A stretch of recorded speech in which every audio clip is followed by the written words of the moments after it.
ଦାଣ୍ଡରେ ପଡ଼ି ହାଟରେ ଗଡୁଛି ବାଲେଶ୍ୱର ଜିଲ୍ଲା ଭୋଗରାଇ ବ୍ଲକ କମର୍ଦା ପୂର୍ତ୍ତ ବିଭାଗର ଅପାରଗତା।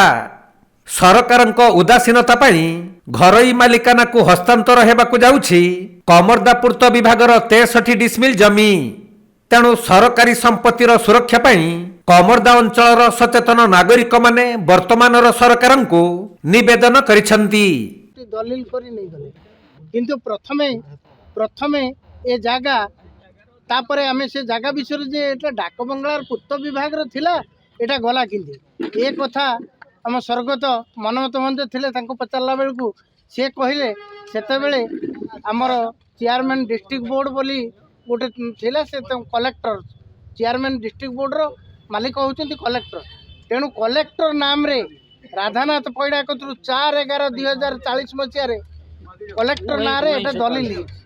से दलिल केते सेते बेले का जर्समन अनुसार एथरे बिक्री को आला माने दान फान भी नुहे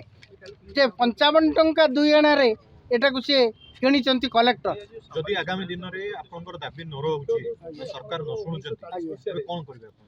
आगामी दिन रे जदि सरकार किंबा जदि केही जदि ए दाबीटा को न सुनंती ताहले ए जगह निश्चित जने प्राइवेटाइजेशन हे जिवो तेणु आमे सेही बाबद आपण मानक माध्यम रे आमे जणेबा सरकार को जणाउचे कलेक्टर को जणाउचे काली मध्य आमे सबु दस्तावेज कलेक्टर दलिल सह तांको हाथ रे आमे देइचे से फोटो मध्य अछि तेणु तांको देइचे तेणु से माने जदि न बुझिबे आगामी दिन आमे जन आंदोलन करिवो ए जगह रक्षा करिया पई। मिलिथिबा सूचना अनुसार जलेश्वर थाना अधीन कमरसालिया ग्रामर स्वर्गत राधानाथ परिडांकर कसबा कमर्दारे थिबा 63 डिसमिल जमी को 1940 मसीह बालेश्वर डिस्ट्रिक्ट बोर्ड चेयरमैन नाम दलिल करी बिक्री करथिले। तबे 1989 मसीहार मेजर सेटलमेंट समय रे पूर्त विभागर अपारगता जगु पुनर्बार जमिटी स्वर्गत परिडांक नाम को फेरी जाइथिला।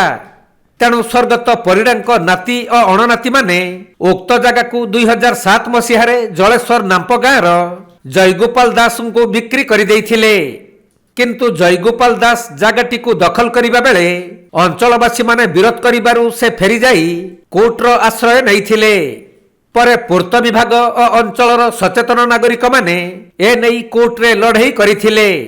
जहा अद्यावधि हाईकोर्ट रे विचाराधीन रहितबा बेले एबे बालेश्वर सिविल कोर्ट जज चलित जनवरी 12 और 13 तारिख रे सही जगह को उच्छेद पई निर्देशनामा कमर्दा थाना को पठाइछंती। तेणु प्रशासनर अगुचर रे गोटिए जगह किपरि बारंबार बिक्री हेउछि ताकु नै कमर्दा अंचलर सचेतन नागरिक माने प्रश्न उठाइबा सह सरकारी संपत्तिर सुरक्षा पई सरकार को निवेदन करिसंती। देखो मु आज दुखर सहित जनवाई पड़ुछि दीर्घ 24 वर्ष सरकार जो सरकार 2011 रे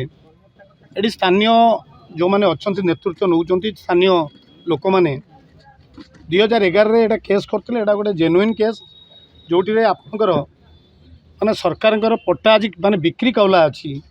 कवला थिबा सत्वे आज पर्यंत गोटे एकतरफा डिग्री हवा एटा दुख एवं परितप्तर विषय एटा संवेदनशील जगार ये कही रखापी चाहे जिते मुझे जानी काली दिन 11टा बेले आमर राधानंदन बाबू राधामोहन दास महोदय एवं सड़ानदा अन्य नेतृवृंद जाइए कागजपत्र देखला पट्टा थी से केमी एटा जड़े व्यक्ति विशेष ना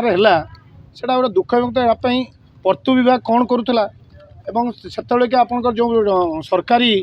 वकिल मैंने थे सरकारी डिपार्टमेंट थे से कौन करते ए बाबद गोटे प्रश्नवाची उठूँ जार आनुमानिक मूल्य 20 कोटी रु अधिक टंका हे आज 47 बिक्री होती काली आपड़ एटा बिक्री करने गोटे बड़ जिनस जेहेतु ना पट्टा अच्छी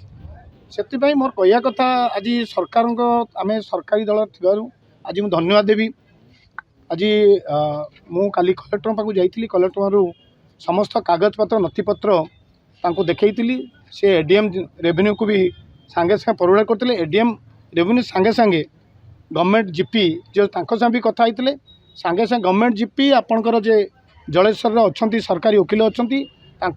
निर्देश देते ए जगह को केमिति रखा एवं तत्वावधान रखा सरकारी खाता को केमिति फेर से बाबद माननीय आमर सांसद जो अच्छा आमर प्रताप चंद्र षडंगी भी से गवर्नमेंट जीपी कथा केमिति ए जगह केमिति प्रतिविघा रही पार से बाबद सुव्यवस्था करा। ବାଲେଶ୍ୱର ଜିଲ୍ଲା ଭୋଗରାଇରୁ ଚନ୍ଦନ କୁମାର ଦାସଙ୍କ ରିପୋର୍ଟ କୋଣାର୍କ ଲାଇଭ୍।